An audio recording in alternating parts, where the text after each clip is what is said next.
Getting older can sometimes suck, and getting older in the age of social media definitely sucks. If you're tired of people telling you to age gracefully, then you're in the right place. This is all about living your best life at any age. First rule, don't call me ma'am.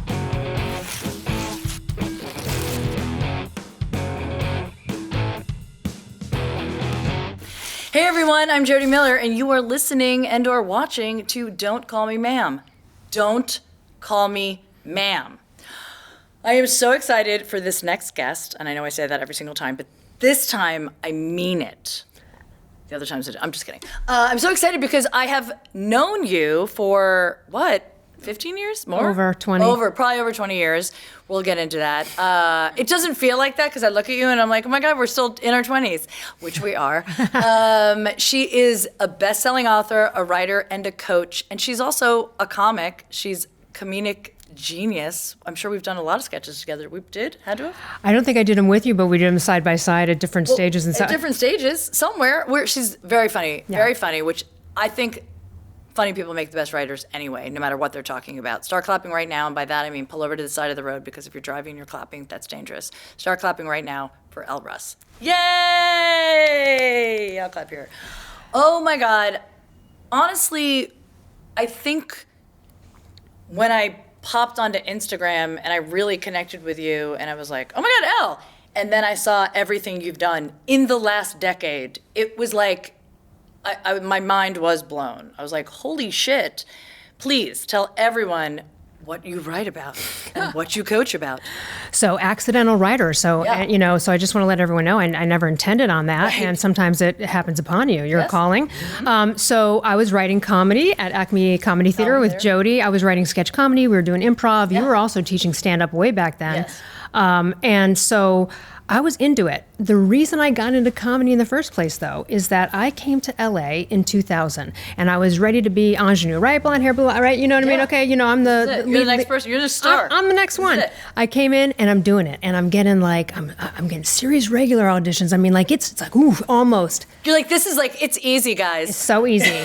And really, I really felt like, oh, this is amazing. And then out of nowhere, my hair started to fall out. I started to get. I went from like I'm 5'2", I'm short. I went from being like 115 pounds to 160 with working out every day. I exploded. My hair's falling out. I'm getting acne. I'm exhausted. And how old were you? I am like, at this time, I'm 31 or So something like this. none of these things can be, They're not, it shouldn't happen. No. Right. So I don't know what's happening to me, but all I do know is that I am no longer leading lady status. Now it's all of a sudden your auditions are like quirky best friend, annoying neighbor. Well, that's what I thought. That's how I got to Acme, because I thought I can no longer be the lady. I guess I'll have to go back to comedy, which is what I did in Chicago at the Second City, and I'll be the fat, funny friend, because that's all I got now. I don't ever remember you fat, by the way. Well, and again, I'm sure everyone just was like, this was her normal thing, but for me, and it wasn't even a matter of weight, because what I'm talking about is hypothyroidism, which I wrote a best-selling book about.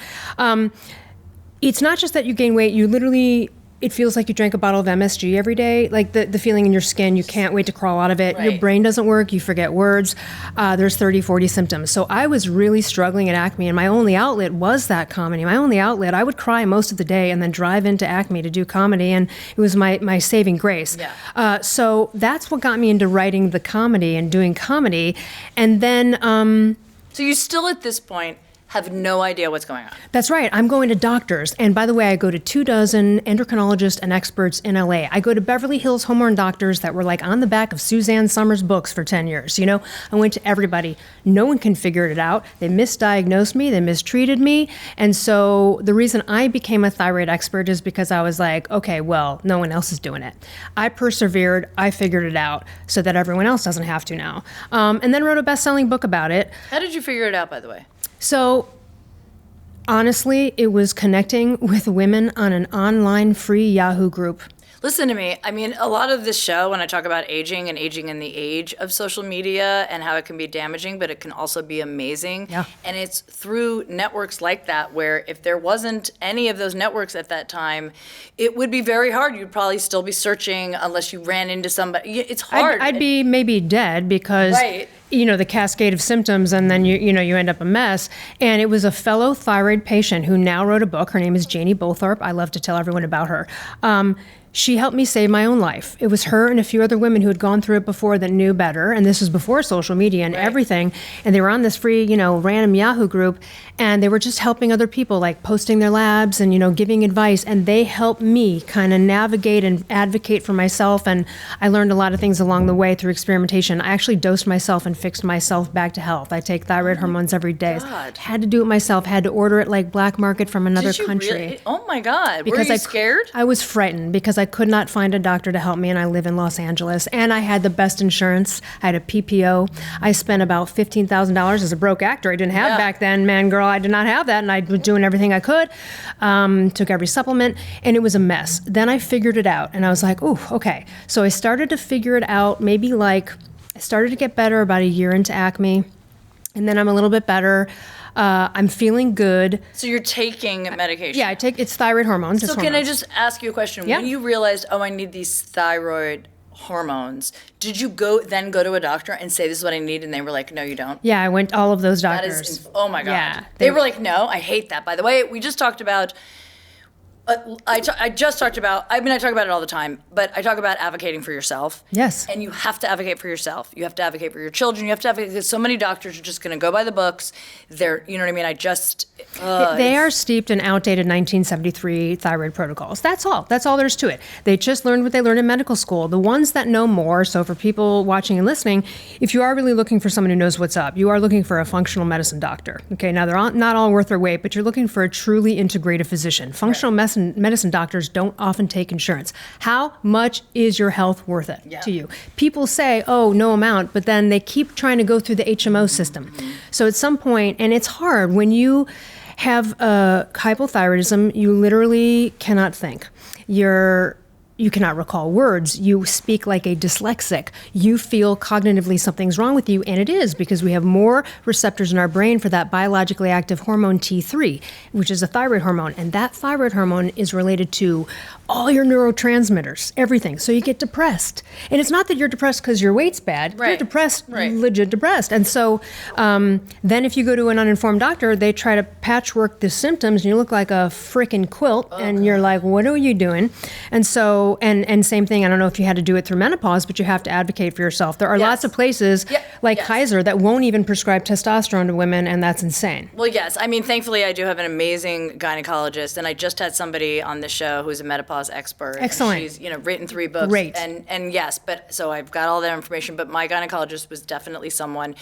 And thankfully, it's slowly becoming a part of, like, you know what I mean, the discussion. We're finally talking about it. But the truth is that, and I've said this before, if a man went through menopause, we would have had this figured out decades ago. It's because they're just like, oh, women, blah, blah, blah, and they don't realize how important these hormones are. And now I'm on hormone replacement therapy, and it's changed my life. Same here. Absolutely. So we're fans. We're actually better than you. So yeah, I'm at Acme. You're taking this medication. I finally solve it. I'm good. I'm going through Acme. We're doing comedy. While I'm there, I reached out to a couple of our buddies, and I'm like, hey, we're writing these 3-4 page sketches. Anyone thought about writing a pilot or a script? Like, we should probably figure that out. Right. And I sat down with one of them for a week, knocked out our first screenplay, knocked out a few pilots with the other one. And then I got a second bout of hypothyroidism. Does that happen often? No. What it is that sometimes, to make it simple, the best route usually for most people who have this is to take 2 hormones. Well, one of the hormones can kind of be rejected by the body, which is fine. You just take the other one. So I had that problem. And then I was left in the dust again. I got fat again. The whole thing happened again. Oh my God. Except for this time I was like, okay, I prevailed last time. Yes. I had a little bit of hope. Right. And I went, right back to my expertise in my research, and I, again, had to figure it out myself and had to order the medication. It was unbelievable. So this was like, I lost 7 years of my 30s to hypothyroidism. And by the way, when you're fat, bloated, and you're bleeding, and you've got like clots, and just, you're a gynecological mess. That's why hypothyroidism is always usually a contributor to infertility and miscarriages. So if you are thinking about getting pregnant, you gotta suss that thyroid out first if you can plan your pregnancy, because you don't want a miscarriage unless you have to have one, obviously. So, Yeah, and it was just like, you got to be kidding me. And I was left in the dust alone again. So then after I fixed that, I finally was like, okay, I went to go get a job. I was like, I got to do something. I got to make some extra money to pay for all this stuff. And I ended up having an interview with a celebrity health guy named Mark Sisson, who basically wrote a book called The Primal Blueprint and introduced paleo, primal, ancestral health to the world. And he had was just starting a publishing company. My plan was, I'll just be his assistant for a year and then like get some money and get out of here, because this is like, I'm overqualified for this. His company exploded. Next thing you know, he was like, I pitched him the book. He said, I've always wanted to write a thyroid book. That became a #1 bestseller. Amazing. Then he started Primal Kitchen, which was bought by Kraft Heinz for $200 million. And when he did that, he was so busy that he's like, hey, can you host my podcast? So he gave me a voice. That's after amazing. all those years of struggling in Hollywood and stuff, he gave me a voice. And then we went from 400,000 downloads to 20 million. Amazing. And then he sold the company, and I kind of, went off and did my own thing. And in the meantime, I wrote a second book called Confident as Fuck, and I just want to say that you are a great example of this, and I'd love to also hear a little bit from you about, you've been on stage 100,000 times, and so have I. But I try to tell people that there still are moments before where you have that like, who do I think syndrome. 100%. Yeah, who do I think I am? Who do I think I am? Yeah. And it's that moment of like, I always do the pep talk where it's like, you signed up for this, bitch. Who do you think you wanted this, right? Like, you gotta remind yourself, so that even people, when they see people like us and they go, oh, I'll never be that confident, it takes work. It can be achieved by anybody. And really some of it is acting as if, as we're nervous, but we go and we play that we're not, and we get out of the thing, and then we're like, oh my God, right? So look, imposter syndrome is a real thing. Fake it till you make it is also a real thing. Yeah. And I've done that numerous times in my career.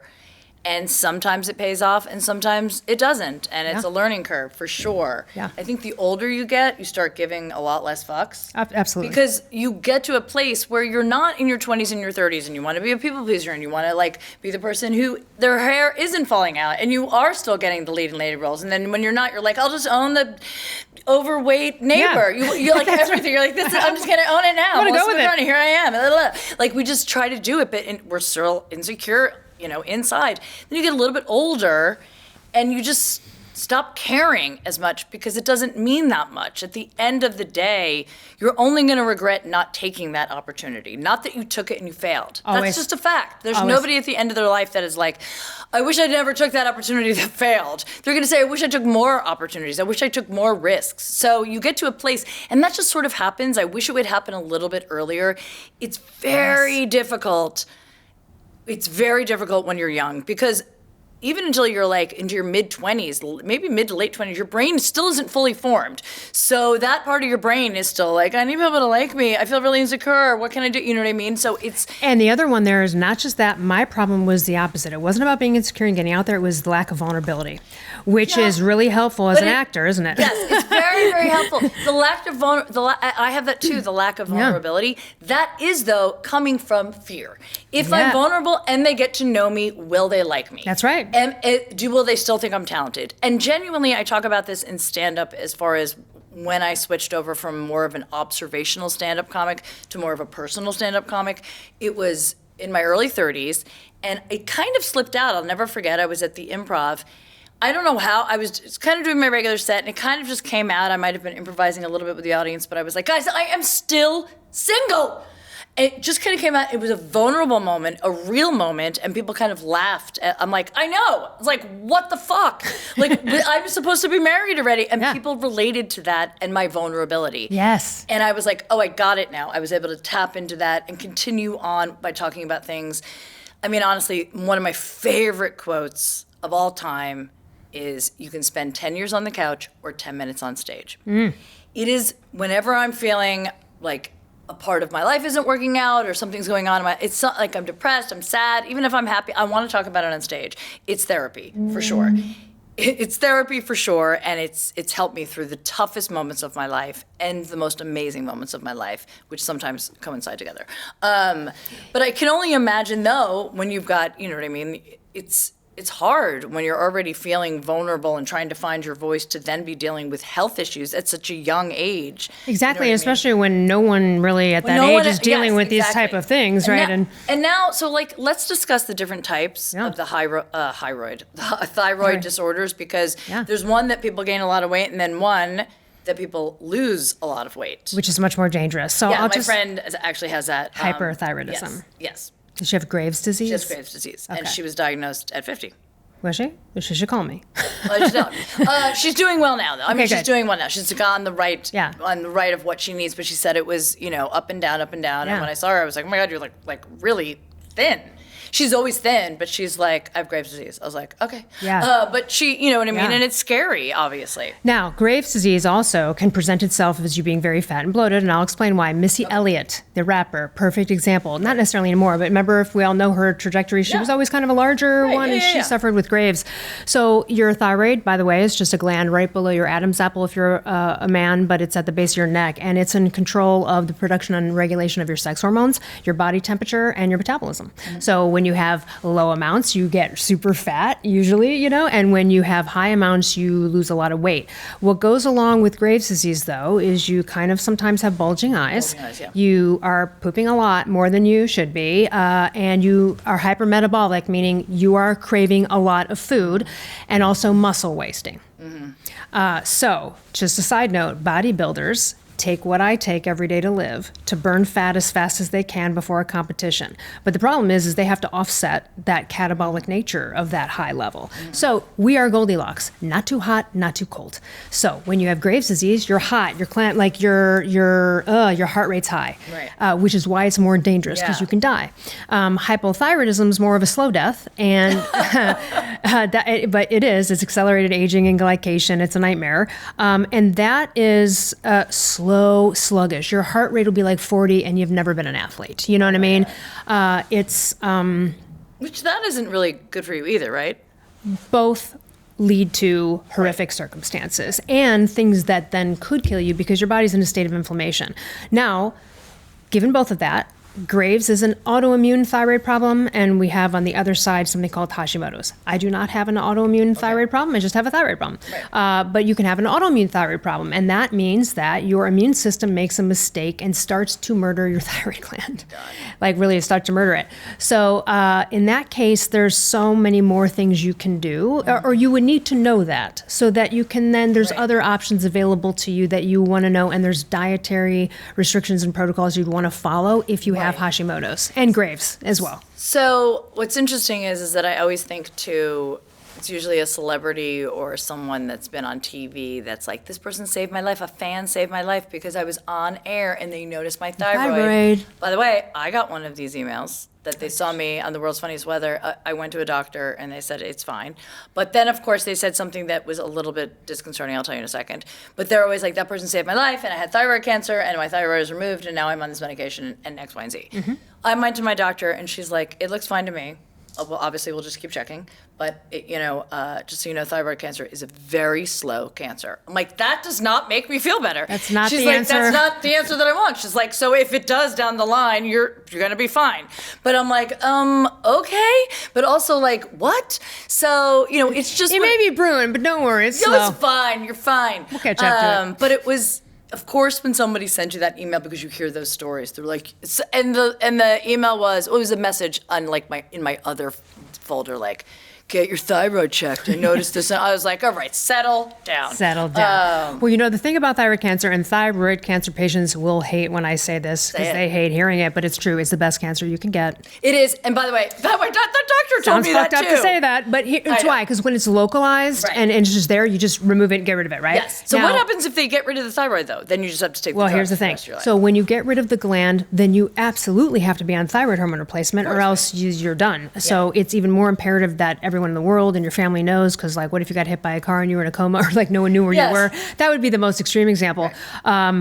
So yeah, but I mean, it's a doozy. And the thing is that it's disproportionately affects women. Okay. And it is like 1 out of 8 women in their lifetime will get it. Oh my God. And so 1 out of 8. And by the way, 60% are undiagnosed and even unaware. Again, like me, your thyroid's fine. Just work out and eat more. That's what a doctor told me. Slap my shoes. I said, bitch, I'm working out 2 hours a day and I'm eating 800 calories. Don't fucking tell. I know what I'm doing here. And I was like 31, working out every day. Yeah. And that's what they tell you. They kind of accuse you of having well, it's not your thyroid because they're only testing a 1973 test we do not use anymore to assess the thyroid. So then so half the people that come to me from all over the world, they're like, they know this by now, but if I run into anyone on the street and they're like, oh no, my doctor tested my thyroid, they said it was fine. I'm like, how do you know? Bullshit. And every time they send me the stuff, it's wrong. It was the wrong test. They misgauged it. And almost every time they have a thyroid problem.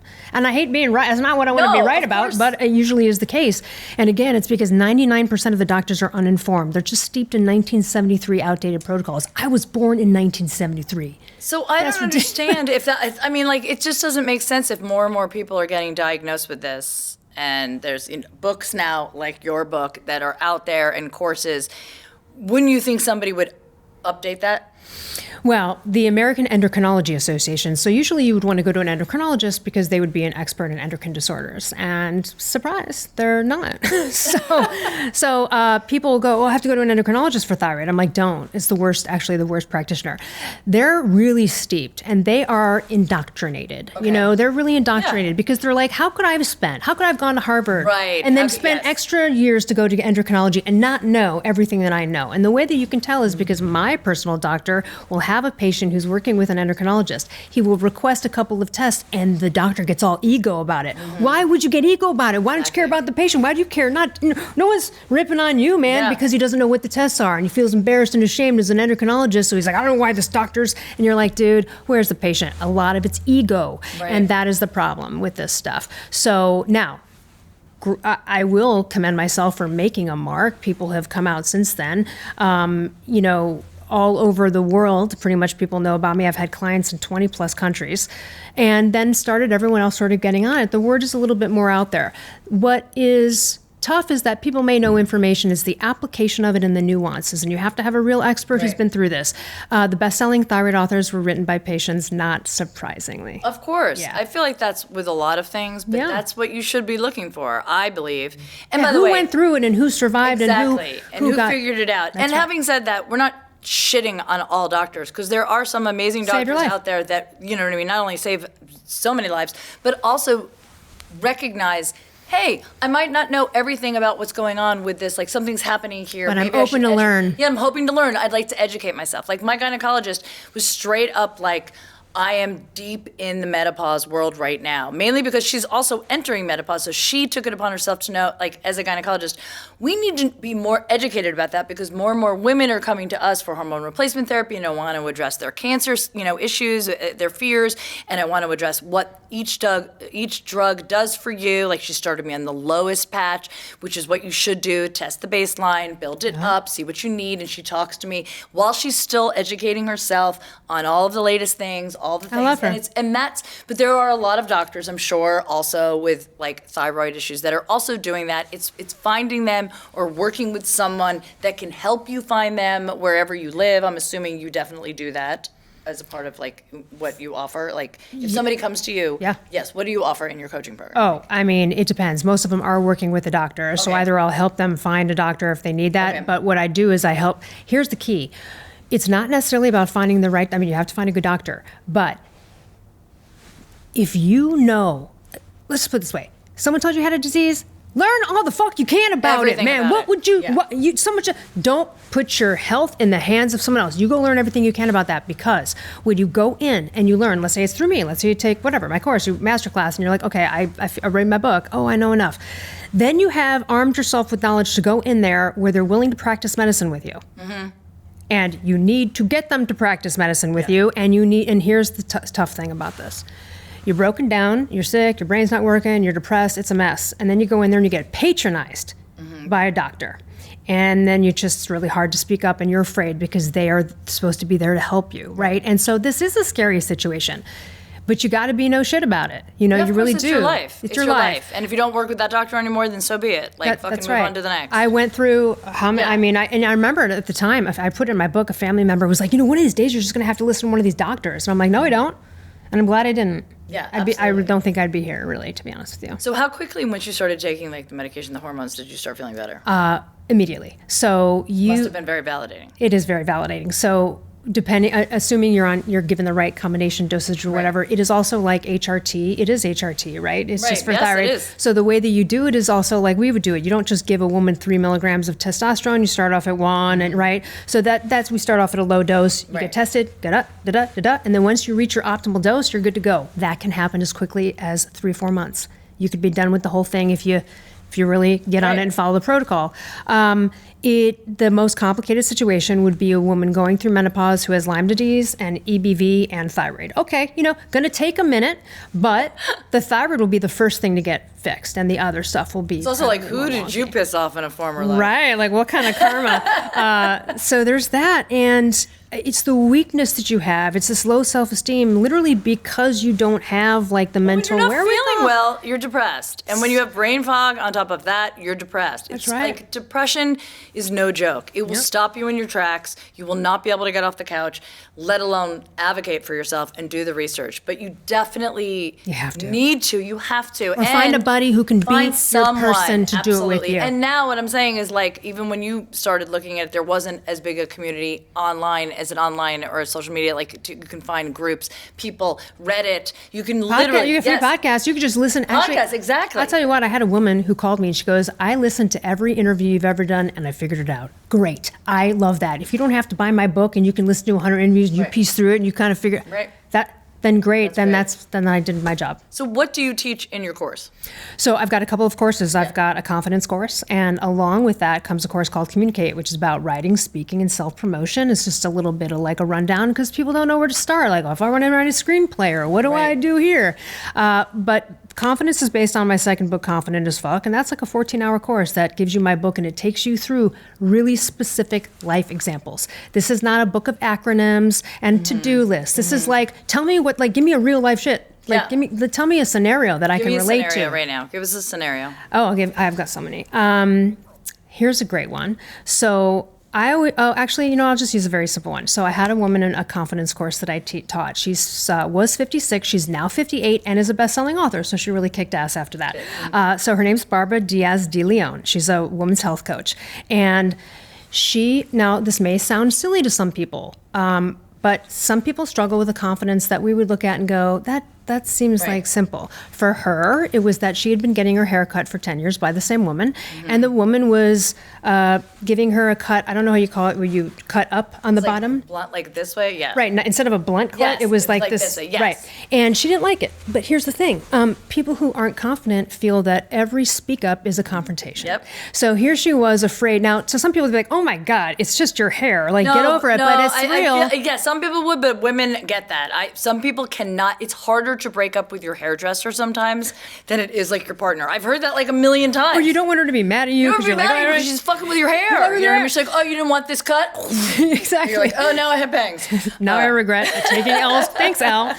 So I said, okay, well, hold on a second. Have you known her for a while? Yeah, 10 years. I said, okay, great. I go, did you talk to her last time about anything? Like, is her son going to school? Is there something you could bring up that has nothing to do? She goes, yeah, she gave me a conditioner I really liked. I said, great. Why don't we're going to put that to the side because that's going to be your segue out of your uncomfortable speak up, and I'll tell you how.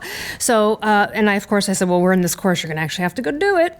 So the way that I said it is this. Now, you can approach this and go, hey, like, you've been cutting my hair this way and I don't really like it. I was kind of thinking maybe we could, okay, that's so weak and already it's putting the person on defense, right? So you make it a throwaway. And so what I told her to do was something to the effect of go in and just be like, oh, hey, you know what I'd love to do? I know we've been doing that straight up. Could we try a blunt cut? I know it might take a few rounds to do that, but I'd love to get going with that. Oh, by the way, love that. I have this conditioner that you buy. I loved it. Do you see that? Because when you are not confident, you have the tendency to ramble. You're continually defending, and then it's just gross. Yeah, you're trying to figure out. You're like, I mean, I really like it when you do that. I don't say you don't like it, but I like if you do this, and then like I like that. But like if you don't want to do that, actually, it's fine. Let's just keep it the same way. We don't change anything, right? So that's like a really that's one. But that is where, again, it's the principle of not everything has to be a confrontation. A lot of stuff can be throwaway. A lot of stuff can be like, oh, hey, you know what? Next time, hey, do you mind putting the forks down in the dishwasher. I just prefer, it doesn't have to be like, you don't know how to load the dishwasher, right? So, so again, I think that's a small one. Here's another good one. When you are trying, you got to get rid of downers in your life. Okay. That's just number one. Yes. Number one, you got my book, Confident as Fuck, is about scraping the barnacles off of your life. And one of them is getting rid of the downers. Your sister, Mary, who you keep telling your ideas to for 20 years. And she goes, well, you've never been a comedian. How about you stop talking to fucking Mary? Just Mary's not your girl, man. Mary. Mary's a bitch. She's not your girl. She's never going to be. Mary, kill. So we don't tell downers our dreams. But here's one. We all have downer thoughts about other people, and it matters. And so I would like to share that, I'm down with OPC, other people's confidence. Okay, you have got to do this. So where are these thoughts? Here are the thoughts that come up. When you catch yourself, when your friend goes, you know what? I was thinking about I want to create some songs. I was thinking I want to start singing. And you roll your eyes in your mind and go, good luck with that. You're an asshole. You need to turn that around. So these are the thoughts that we have, right? Where you go, yeah, right, that's not going to happen. Hey, you know what? How would you feel if your friend thought that about you? So in that moment, you sit there and go, hold on a minute, I'm in a real downer. Now, Jodi may not be able to sing, but what if she could? I can sing. I want everyone to know right here, right now, that I can sing. Anyway, continue with this fictional story about me. But it's like, okay, I know she may not be, but you know what? What if she could? Or what if she did? And then wouldn't I just be happy that she tried? What if it didn't work out? Like, you have to talk yourself out of these downer things. We all have it. We're all programmed, like, as humans, to like look out for fearful situations. Another good one is on the downer note is a client had a assistant, and the assistant had quit because they were going to get their job at another company. And the client goes, oh, there's no way they're going to be able to handle it. They might have been able to manage like a few people, but not 20 people. Watch, they'll be like crawling on their knees in no time, begging for the job back. And I said, whoa, bitch, don't you like this employee? You don't want him to leave. Now you have him in the most horrible scenario in your mind, crawling. How horrible would that be? I go, what if he goes over there and becomes a fucking superstar?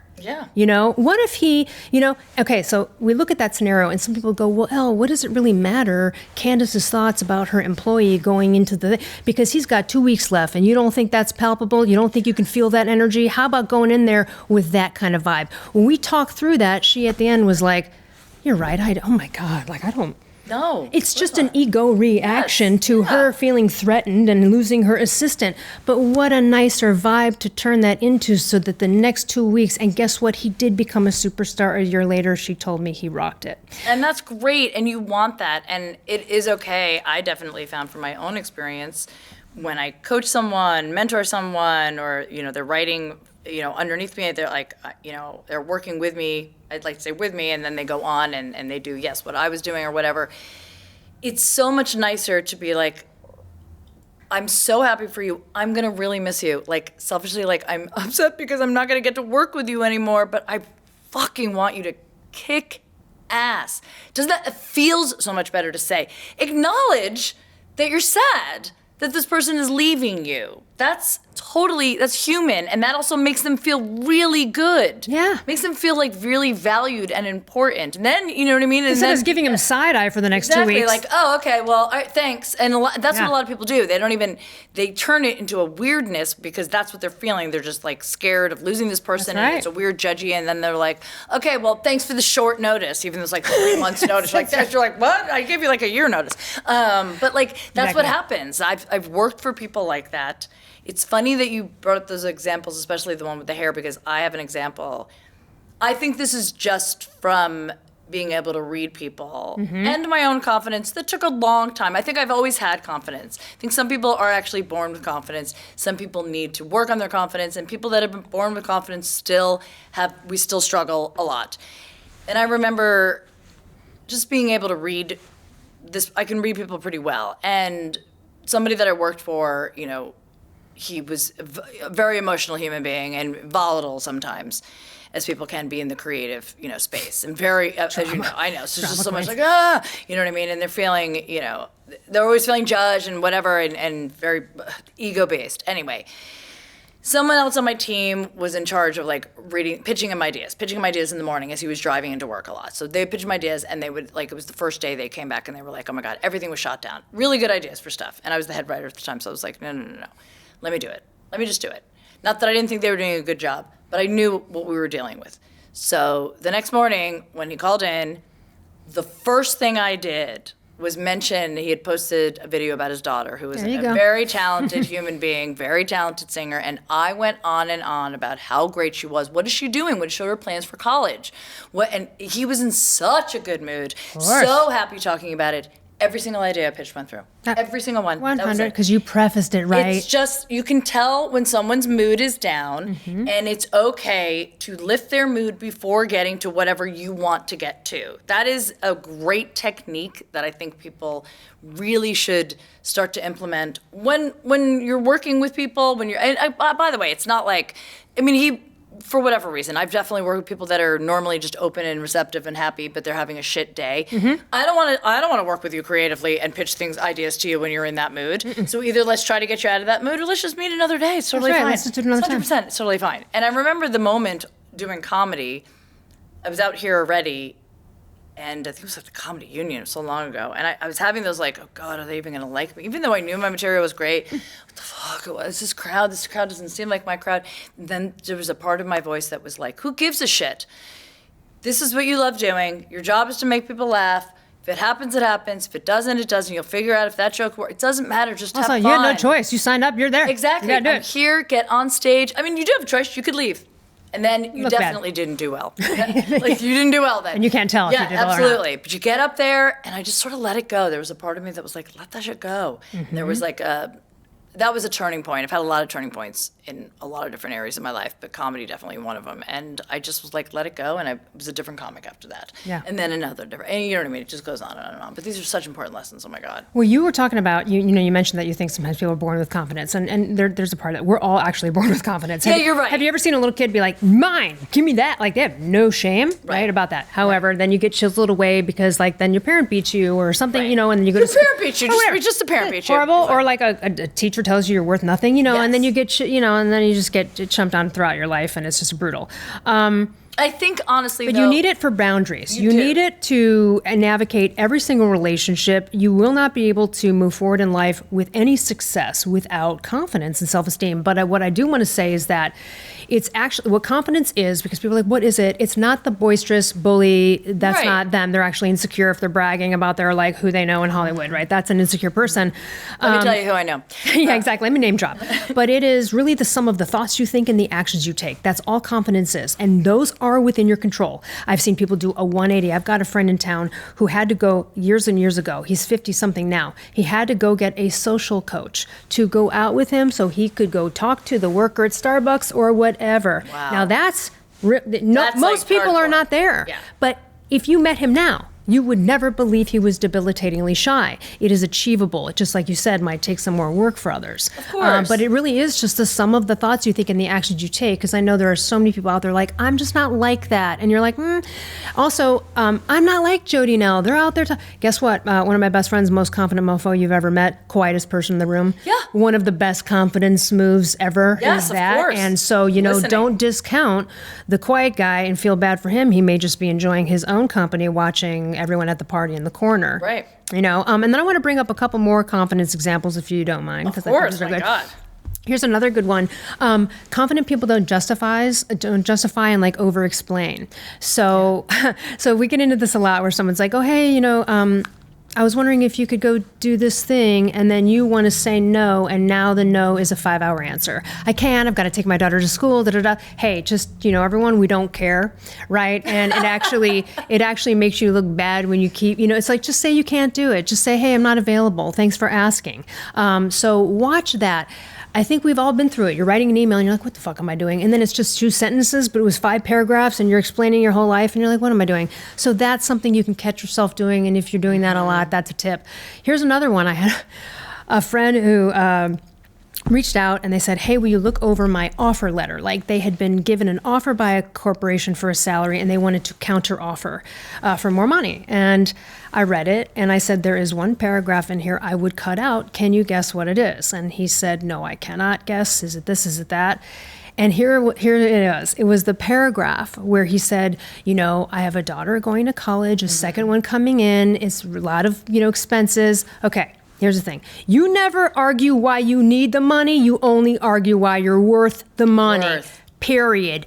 They don't care. Look, first of all, you could have a person be like, well, that was your problem. You had fucking kids. Yeah. That's on you. Too much. I don't give a shit. You got expensive kids. Stop having sex without protection. Yeah. You loser. Right. It's like, so you can get judged in a million ways on that. Or someone can be like, well, you didn't handle your money right. Or you're paying, well, my kids go to state school.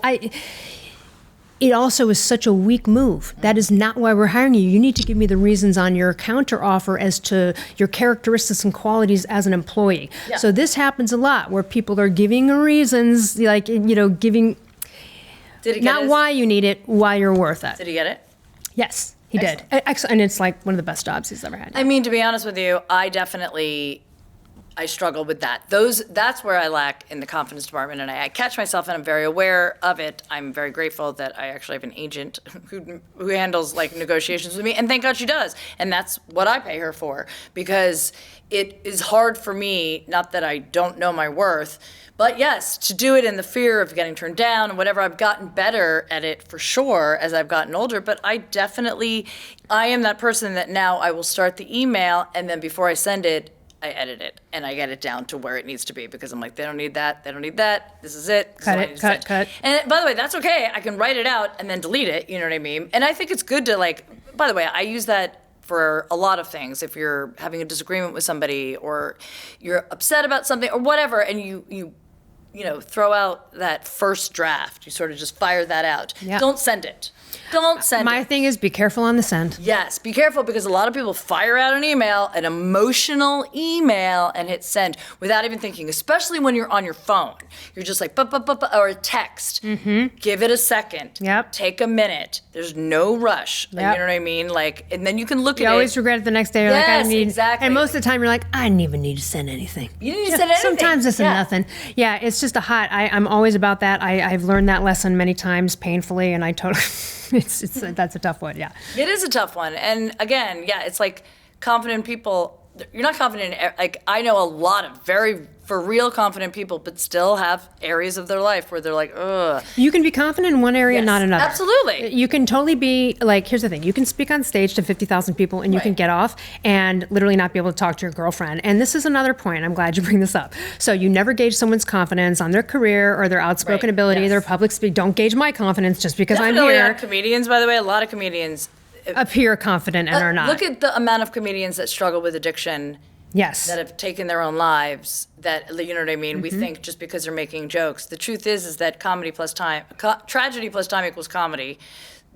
Most of the comics that are so brilliant have had traumatic things happen in their life, which is what makes them so funny in a lot of ways. Do you know what I mean? Right. So that's the tool that they've used, and I've actually used, and I've worked with people with PTSD and middle school students to help build their confidence through stand-up and help with their trauma. So you talk about it, you actually remove some of the power, all of those things. You know what I mean? But having said that, you see a comic on stage, they're not necessarily, they might be confident, yes, in public speaking. In performing, right. Yes. That doesn't mean they're not a people pleaser in the real life. Oh my God, yeah. And a great example in my book is this guy, John, who was an anesthesiologist. You got to be really confident. You're putting people to sleep. Are you kidding me? A lot of money. Yeah, a lot of money. I want to date that guy. A lot of money.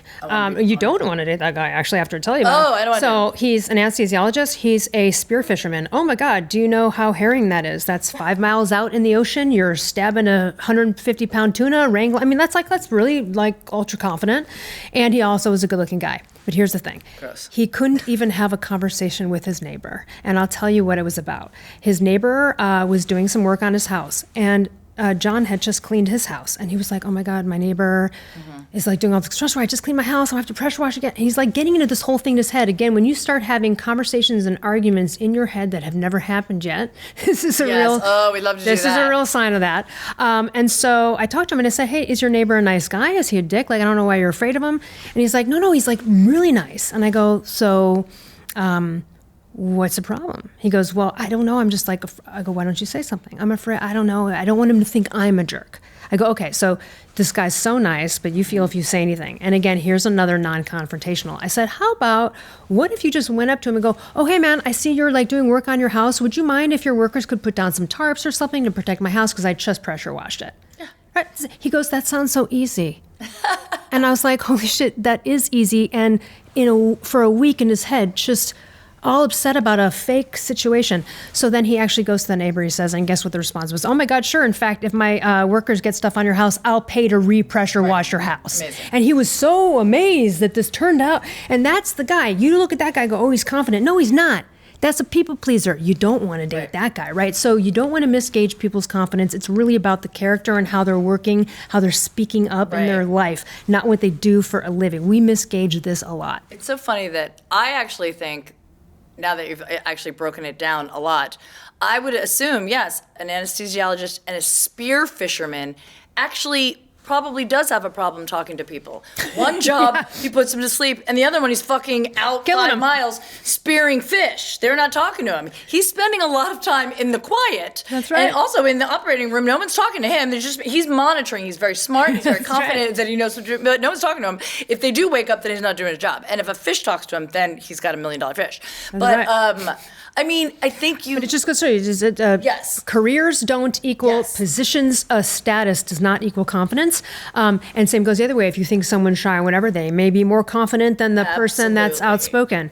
I think what you hit on is something that I do a lot, although I'm very aware now that usually the outcome is not even close to what I fear it's going to be. Yes. We future trip all the time. Something happens, we have that, incredible dialogue that we're going to have with that person, and because we're creatives, it's really good. It's like a scene from a movie. It's like really good. We're like, it's going to go this way, and then like, no, it could actually go, it's going to go this way. And then, but if then they say that, I'm going to say this. And then we do it, and we start talking to ourselves, and then my daughter's like, who are you talking to? I'm like, mind your business. And then we play it out. And then when it actually happens, and I've been fearing that they're going to be so angry, then they're like, yeah, absolutely, that's fine. You're like, right, done. Oh, okay.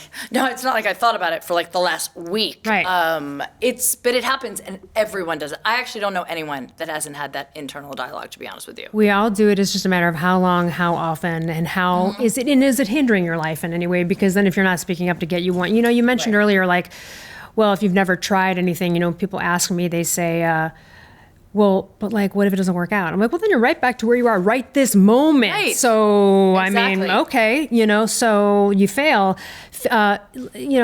I'm a paleo ancestral health expert, and I like to bring confidence back to our hunter-gatherer ancestors because these motherfuckers were confident, and I'll tell you why.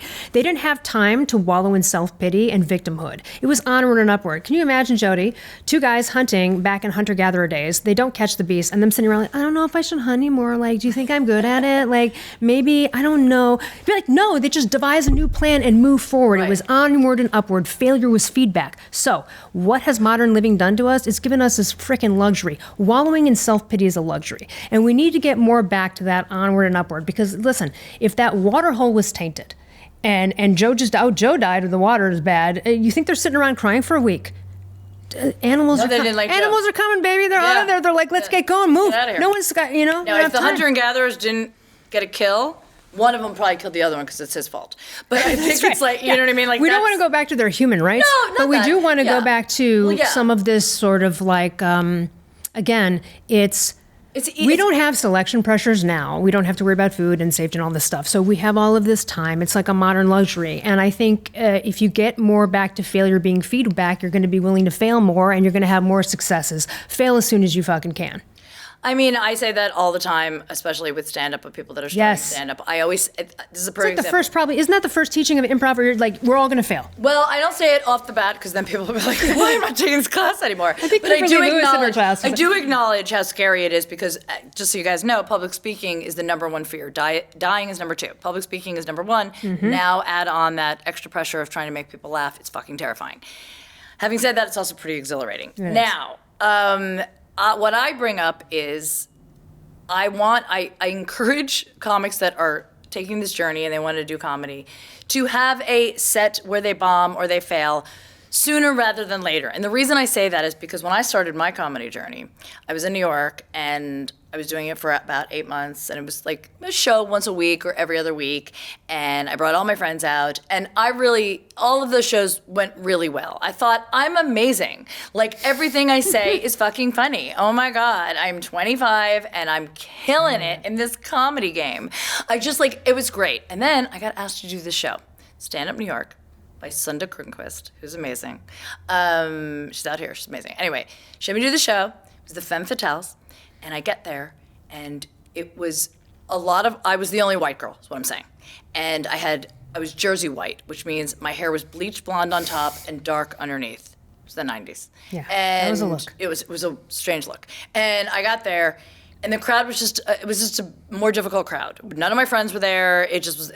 Everything was different. I went up at the check spot, which is a real thing. It's when all the checks get dropped and everybody's head go down. My material was just very generic, nothing really personal.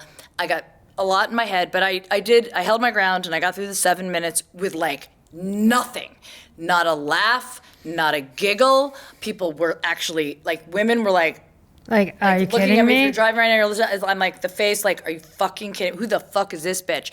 It was horrifying. It was terrible. I had, like, nothing was relatable. But you nothing did was, it anyway without bailing, right? You didn't just bail. I did not bail. A lot of people would bail. I didn't bail, but I was dying. But you know what I did? I stopped doing comedy for, I'd say, I don't know, this is like 3 to 6 months. I can't remember. Time is like a blur at that time. What brought me back into stand-up was improv. And I was a different kind of comic when I got back into it, because I had now the tools of improv to sort of comment on things. I was so scared. I was on script on my stand-up. I was like, I didn't know how to like be like, oh, you guys don't like these jokes? What? You know what I mean? I couldn't even like comment on it. By the time I got back into it, many months later, like dipping my toe back into it, I had a little bit more confidence because improv helped me build that, and I didn't feel as tied to that material. But what I've noticed is that because I was doing so well, I thought for 8 months, that first one fucking rocked me. Compared to comics that maybe their third show in isn't that great. And I tell them, these moments are going to happen. Yes. And the truth is that I wish someone had told me this. Every audience is a new audience. The next, if I had done a show the next night, that audience would have never have known that I didn't do well that night prior. That's right. The material didn't land for whatever reason. They wouldn't have known. In their minds, I always kill. Like, that's just what the host is telling them. It's a great comic. You guys are going to love her. I didn't know that. No one told me that. So I tell people that now. Yes. If you fail, and it's going to happen, and I Brand hope it new. happens a little earlier, get back up and do another show as soon as you can. And they're different. We know this because I've done like 4, when we were at Acme and I was doing sketch comedy, we would do, let's say, like a sketch 4 weekends in a row. And one of those shows, of course. just nobody got it. whatever Just no one got, just because they're not funny. I mean, No. that's the reason. No. Because they don't have a sense of humor. Yeah. No, but I mean, and then it killed the other 3 nights. So, you know, if you based it on that one show, you thought it would have been a bomber, and it's not. It really does move like that. Yeah, I like getting to fail as soon as possible, especially with like stand-up or any of this kind of stuff. With anything because that it's is so creative, I mean, it actually helps you because they're not always going to be. I honestly watch comics that come to me for coaching, and they're like, I've been doing it 2 years, and I'd like destroy every single time, and I don't trust that. I'm glad that they have that like in their brain, and I'm like, do you though? Do you know? Because I remember thinking like, oh, I'm crushing, and now I know what crushing actually means. You know what I mean? Again, as long as they're having a good time, that's another thing. Some people are like, I'm crushing, I'm having a ball. If they're like, I really want to get to the next level, I'm like, well, then we have to break down your set. What is working, what's not working? Because if they're only doing the exact same set for 2 years, they're not trying anything new, and they think that they're crushing, they're not. Because they're not expanding their set, they're not incorporating new stuff while building on their set. So they're just doing the exact same jokes, which is great. You need to do that. Does that stay safe? They're not. They're staying safe. They're not growing. They're not getting out of their comfort zone. And I see it all the time. I'm like, what is trying new stuff? If it doesn't work, it doesn't work. Maybe it doesn't work that night. It'll work another night. Like you don't know though. You never know until you try it. No. You know that it won't work if you don't try it. So it's like you gotta get out of your comfort zone. And it's stand-up's hard. Look, I think it is. It's hard. This is why I think it's the hardest, because see, when you do improv, everybody has to get along, and you are helping everybody. You're on stage and the with other audience people. is very forgiving because they know you're making it up on the spot. So if you screw up and you walk through a table you established, they think that's cute. When you do sketch comedy, a little less forgiving because you have written it. So it's a little less forgiving than improv, but they still are there with you. Behind a character. Or not, but they're still like okay with the group, or there's multiple people, or you're not blamed maybe because maybe you didn't write the sketch and you're just in it, right? But then you do stand up. It's all you, man. It's all you, and that's the audience is like, you know how it is. 'Cause I've been in stand up stuff where you literally like. You kind of like are angry at the comedian, like sometimes they're so bad. You're like, oh my God, right? Like it's a personal thing. You're kind of getting more personal attacky stuff than you would in these other areas. So you really got to have a firm sense of self. The reason that you do, but the reason, and the other reasons that it's really scary, like with improv and sketch. With stand-up, there's no fourth wall. That's right. With improv, you break the fourth wall down for a minute. By fourth wall, we mean like the audience. So we break it down for a minute, we ask for a suggestion, and then we put the fourth wall back up. That's Don't fucking right. talk to us, I can turn to you. With sketch, the fourth wall's up, you're watching something that has been rehearsed. Mm-hmm. You are essentially really not playing yourself. Even if you are playing yourself, you're playing a character. Yes. So again, it's not really you. When you're doing stand-up, It's all you. you're talking about your life. You're talking about your life, your experiences, your point of view, and there's no fourth wall. The audience can talk to you, and they will. And when you ask a question, they will most likely answer. So it's very scary with that. That's why, to me, it is the most exhilarating when it works. Yes. When people laugh, they're validating you. Yes. And by the way, moving forward, talking about confidence, I've worked many years in therapy with trying to separate the two. How can you live your life without getting the validation of other people doing things for yourself? When you get on stage, your career is getting the validation from all the people. You have to learn how to be like, I'm on here. Obviously, I want these people to laugh. I'm doing stand-up comedy, but when I get off stage, I don't give a fuck what you think about the choices that I'm making. It's a fine line Yes. that you really have to work on, and that's why a lot of comics that have really, that really struggle with depression off stage is because when they're on stage, they know they can't handle life off stage. They still need that validation that they're getting on stage off stage. A lot of it, not all of them, but they still are craving it and they cannot separate the two. So it is a fine line. And if you're looking for, so that's the problem with that is because everything then the external is your source of personal validation versus your internal, right? And it's all external when you're on stage. It's like that. You can be like, and by the way, I've definitely said a joke, and I'm like, that's a fucking funny joke, guys. Like, if they don't laugh, I don't really care anymore, but I'll be like, that deserves a bigger laugh. And they usually laugh at that, by the way. That is also a technique to get them to set the playing field even again. Yeah, I like that. You comment on a joke that doesn't work.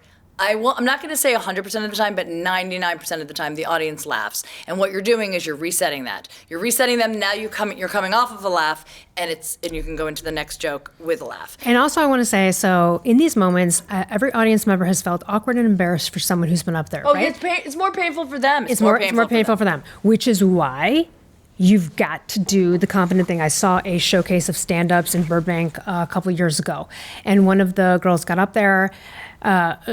She could tell people weren't vibing, but it was a friendly audience because it was like a student thing, right? So it wasn't like people were throwing stuff at her. Anyway, she kind of like internally got mad at the audience and kind of did a storm off, which was the most horrific thing you could have done. Because what do you leave? You leave there like hating this woman, right? Like in the audience, you're like, what a horribly unprofessional, what kind of, like it looks bad, it's awful, and you also make everyone so much awkward. Your best bet is to go through, even if people are sneering and whatever, like Jodi did in that one show, and you just do it. Cry later. Yeah. Cry later. Because that is such a bad scenario when they bail out of it, and it's sometimes you just have to stick in there. It's really, really hard. I really help students of mine deal with it and try to reset the playing fields, because what happens is it's an internal spiral. I've seen it. Yeah. You've seen it with major celebrities, by the way, like the Michael Richards thing way back when. Even before that happened, he was at the Comedy Store 2 weeks prior, and I watched him spiral on stage getting mad at these two drunk girls. He was trying new material, and they were genuinely, and sometimes that happens too, people are genuinely fans, and they think they're on your side, they're drunk. Like if I say something, they're like, that's right. It's like, shut up. I don't need your approval there. But they kept doing this to him, and he got so angry. He goes, I'm trying new material here. I can't gauge if it's working. You're just laughing. You're drunk. And I was like, whoa, settle down. But it was a spiral. So what happens for a comic, just so you know, when you get on stage and you tell a joke that doesn't work, your brain is like, shit, they didn't like that. They're not going to like the next one. And then you don't deliver the next joke with any kind of confidence. There you go. And the audience is very perceptive. Yes. If you were half-assing the next joke, it's going to come out a little bit like, I'm going to feel awkward. This isn't great. I'm not selling it. So they don't laugh at that. They don't laugh at that. They don't laugh at that. The best thing you can do is kind of stop and be like, well, I didn't want you guys to laugh. Like, this is actually just spoken word. And they will laugh. The best thing I ever saw, by the way. Calling it out. Just calling it out. Yeah. The best thing I ever saw was a comic, as I ran the C word at the Comedy Store it was the longest female produced show at the Comedy Store. Ran it for many, many years until the pandemic hit. Then I was out. Watched this one comic who's very funny, having a tough night. She's having a fucking tough night, and it was like 4 minutes of silence. It was brutal. And I'm sitting there, I'm like, Jesus Christ. I mean, she's, was a younger comic, but not a new comic, but it was rough. She stopped at one point. This is the best call out I think I've ever heard. She goes, wow, it feels like I'm leaving a very long voicemail. I was like, it was so fun. The audience, and they needed that, by the way. The audience wants you to be funny. No audience, with the exception. And they want you to be okay with your own failures, actually. They just want you to be. Yes, they didn't come to the show, maybe in Los Angeles, but really not. They don't come to a comedy show thinking, oh, this person sucks. Fuck them. They want to laugh. Yeah. So make them laugh, you know what I mean? And if the jokes aren't working, it's okay to call it out, and it gives them that moment of, oh, thank God. It's like a scene in a movie when people are crying and then somebody says something funny. And it's that, oh my God, thank you, that tension, that break up the tension breaker where everybody can just go, oh, you're not doing well. Okay, thank God. And then you have them laughing. Then just go on to your next joke. Exactly. Usually it works, and then you've got them. You know what I mean? It is a confidence thing. I'm so happy that you're teaching that class because I think so many people don't have it, and they hide behind their tablets and their phones and their service dogs. I think people have a lot of emotional support dogs. Too many. Because they have a problem talking to people, and their dog is sort of the go-to. I know a lot of people. Look at your cute dog. Oh, he's a service. And then you have the conversation. Is the opener? Or they're just talking about your dog and like, I know. And then, then you're talking about the dog. You know what I mean? But they don't want to talk about themselves. They want to talk about the dog. I bet you would agree with this, but in my second book, one of the things I say is if you want like the cheapest, best confidence igniter, take an improv class. Even if you never want to do improv, you don't think you're funny, you're not a comedian, that's not the point. It's because any good improv teacher worth their weight will come in and be like, everyone throw your hands up and just scream, I failed, because we're going to all make asses of ourselves here. It is a safe space to be outside of yourself, outside of yourself physically. It's like, it's not about being funny. It's about following rules and teamwork. And you get better at the awkwardness of that than when you trip up on live stage during a show like I did. I had like a brain lapse during an entire presentation at a huge, thing, with the mic and everything. And I was able to speak, oh, okay, you know what? Had a brain lapse. Hold on. Okay, not like I didn't show fear. Oh my God, it wasn't, but those are the things. And so I say, God, an improv class is so cheap. It's so awkward. It's the most awkward, gross thing you'll ever do, which is why you should do it. You should do it. By the way, I've been hired many, many times with Kimberly Lewis. You know Kimberly Lewis? Yes, I'm thinking of her specifically. I love her. She teaches a lot of improv. We've done corporate improv training. Excellent. For a lot of sales companies. They actually do hire a lot of improvisers. It is incredibly beneficial for everyone, by the way, but especially for people in sales that have to, when they see that they're losing someone or, you know what I mean, they're trying to talk to someone or they want someone to feel comfortable. They're walking into, this was specifically a liquor company. So they were going into bars and they were trying to get them, use us as your distributor. Now, a lot of people already have a distributor. How do you get them to pay attention to you? Excuse me. I'm drunk right now. Hold on. Cheers. There we go. Thank you, vodka. But you're like, how do I get them to pay attention to me? How do I, they're like, oh, we already have somebody. Well, do you just walk out or do you do X, Y, and Z? You know what I mean? So there are a lot of corporate training. You like that somebody? What's that somebody about? Tell me about that. Tell me about that fucking somebody. No, but that's all like really good advice. And people should take an improv class if they can because it is incredibly beneficial. Especially if you really just have confidence issues, especially if you just need to get out there and be more outside of yourself because honestly, it's the cheapest, best way to do it versus like some expensive therapist or something else. And you've got to be in a group because then you're embarrassed around the group and then you feel okay with being like, you just get to be okay with the uncomfortability as you know. Right. And that's all you need for almost any scenario, really. And to be honest with you, to bring this full circle before we wrap up, if you didn't have any of that confidence in you when you were dealing with your own health issues, you might have been that person that was completely lost in the system, like questioning your own sanity and ultimately getting incredibly sick and possibly worse. And somewhere inside of you, whether it was always, you were already confident or that came after or whatever, but you knew you had to take control over it and you had the confidence to question the medical professionals and say, I'm going to figure this out. So confidence is perseverance. It's perseverance, but like it is because you want to live, you know what I mean? Yeah. But so many people, it's not that they don't want to live. They don't have the confidence to question the other people, and they're scared and stuff like that. So confidence in general, like any kind of confidence course, and I'm going to have all the information on my socials, on my website, and I'll obviously link to Elle's.